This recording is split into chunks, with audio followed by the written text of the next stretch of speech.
So next topic, same topic, but subtopic: disposing of the nail clippings. So that's also very, very important, right? So it says, Gemara tells us that a woman who is expectant passes over cut nails, it can have a harmful effect on the fetus. One explanation based on Kabbalah said that before they sinned, the entire bodies of Adam and Chava were covered with the nails, like nail-like substance. After the sin, only their fingernails and toenails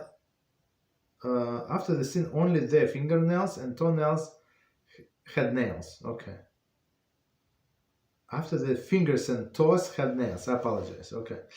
Thus, the nails have a detrimental negative association with a woman. Since Chava, who convinced Adam to eat from Eitz Hadas, tree of knowledge, is considered to be an instigator of the sin. So let's try to understand what's going on. So Kabbalah says that so some people are very not careful like when they cut the nails when the nail goes. Some of them go on the floor, like on a bed and in the bathroom, on the counter. So it's besides being disgusting, right? That's actually, as Kabbalah says, have a very harmful effect on the fetus. So if she's pregnant, she's expectant, so it can actually harm the fetus. So if she steps or even passes over without even stepping, right? That's so explanation, as we just said. It was Adam and Chava, and that's why angels made a mistake and they thought that Adam is actually God, right? Why?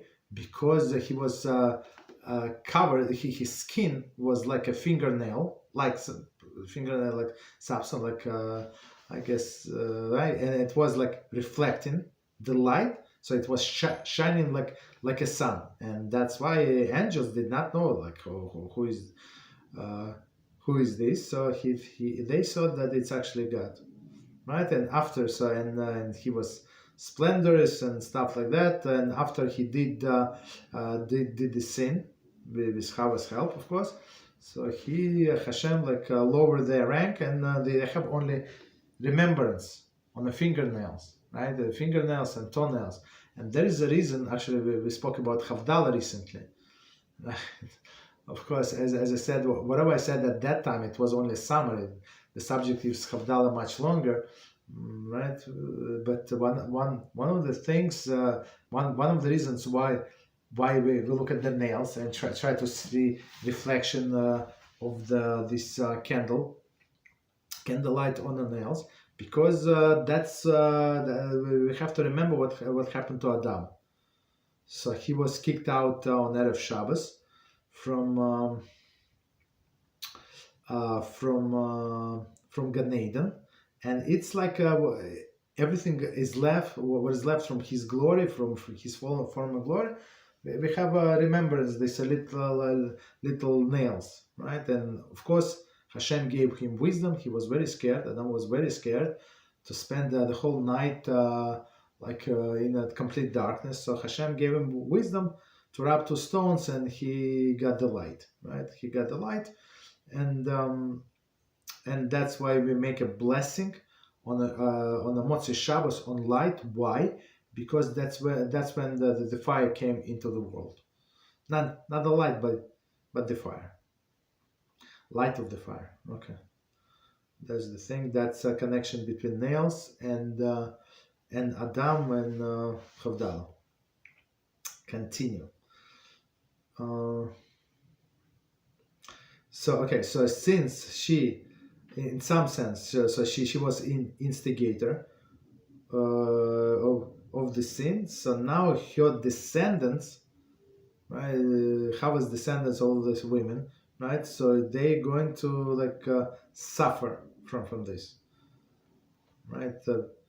She made Adam eat, and the glory to lower the glory in the form of the nails. So now these nails are going to harm her descendants. It's very, very interesting, but it's measure for measure, as we always see.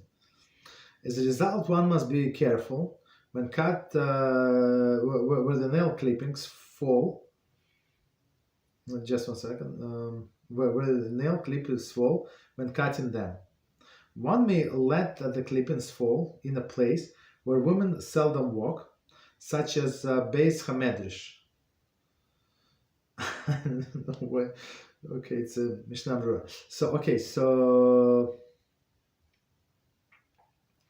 it's very interesting paragraph. So it says the danger for these nails, the cut nails, is only for women that are expecting. So not for men. So for them there is no problem. So he said, okay, if you want to cut them on the floor, which is I think it's disgusting practice, but I saw people do it, and I remember taking a subway, and some people like in a New York City subway, people do many different strange things. Even like many years ago, they would cut nails, they'd read newspapers, that's the most modest one.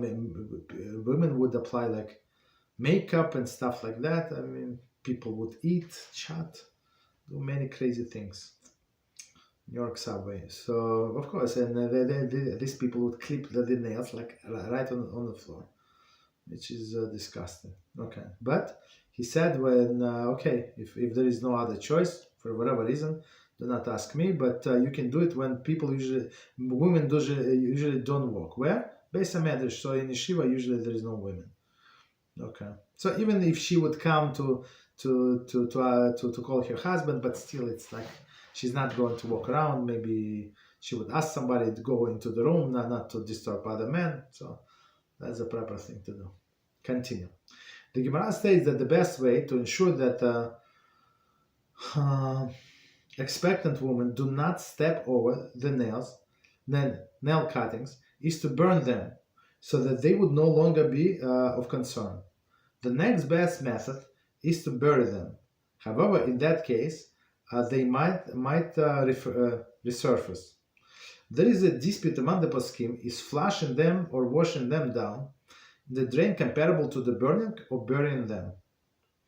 Right? That's a very interesting thing, but that's what we actually do. So Gemara says burn them. So if you burn them, so for sure you are tzaddik or tzaddikah. So you remove these nails from this world. So nobody is going to suffer because of you. That's as we said, it's a great mitzvah not to get other people to suffer because of us. So you said I don't have anybody expecting in my house, but how do you know? Maybe somebody is going to come. Maybe I don't know, somebody, whatever, a guest. You're going to have a guest, and how do you know this lady is expecting? You don't know, right? So all right. So the best way to burn them. Second best way to bury them. Of course, when you burn them, they smell disgusting. Of course. I mean, if you have place somewhere, if you have like big property somewhere in the backyard, you can do. But some people bury them. But when you burn them, usually people don't burn them like too deep. So after a few rains, they might resurface, right? So they don't disintegrate so fast, nails, right? So they say. So the discussion is a poskim, and that's what we do. Like most of the people that I know, that's what we do. We just flush them in the toilet. Right, when you flush them in the toilet, they go to these cleaning facilities, right? And I think that they filter them out. That's what's going on, and they throw this garbage somewhere else. So it's very, very unlikely that somebody would step on them. Okay. Continue. Nail clippings can be harmful to the expected woman only if she steps over them in a place where they originally fell. However, if they were swept away from the spot where they fell, they can no longer cause harm. Therefore, as one has dropped a nail clipping on the floor and does not see it where it fell, the floor should be swept, thereby moving the clippings. So that's it's a very, very important rule also. So of course we're talking kabbalistically, we're talking about spiritually. It's not like this nail is going to go into her and travel through her foot into this her stomach, into the baby. It's not, right? It's all spiritual. So these nails that's cut clippings have a powerful, the spiritual powerful, to cause damage, to cause harm only when they in the original place. When they fall, person cut, they fall, and they do not know where they fell, so they left it like that. She stops over, and here we go, harm. That's why sometimes they some small pieces they flying away. You don't know. So that's what we do in my house. In our house, that we just sweep a little. So you cannot find it's a little piece, tiny piece. So just sweep a little in a place where you think it might be, right? You sweep a little, and that's it. So you move it from original place. That's more than enough, even though it is there. So next time when you go to wash the floor, sweep the floor, for sure you're going to get it. But as of now, it's not in the original place, so there is no danger. Continue.